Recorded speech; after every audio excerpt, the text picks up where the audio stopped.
terrified right now because he is hot. And he's probably drunk, and he does have firearms. And he's been stalking and threatening me now for a couple of weeks, but it's escalating. Okay.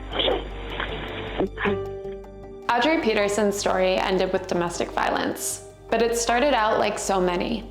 She was in love. When she met Frank Scosa in 2004, Peterson was charmed by his mischievous spirit. She liked the way he fit into her family and the pride he took in her 3 school-aged daughters. But as the years passed, Scosa struggled with alcohol. Last year, at age 71, it seemed like he was drunk more days than he was sober.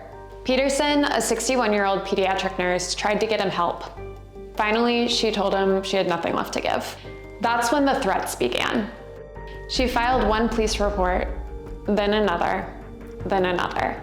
Over and over for a week, she told Clearwater Police Department officers that her ex was stalking her. He was outside her home after dark, revving the engine of his jet black Camaro. He was messaging her that he missed her and that he'd never leave her alone. She was scared, she told police, because he had guns.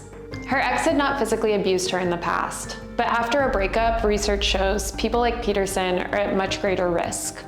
Police and courts rely heavily on physical violence to act in domestic violence cases, but that alone isn't a good indicator of whether or not someone will be murdered. Despite telling police she was terrified, help came too late for Peterson. Her story is one among countless others. Victims of non-physical abuse like stalking can slip through the cracks of our public safety system, even when they're pleading for help. Peterson's case shows how. I spent a year reporting on her story.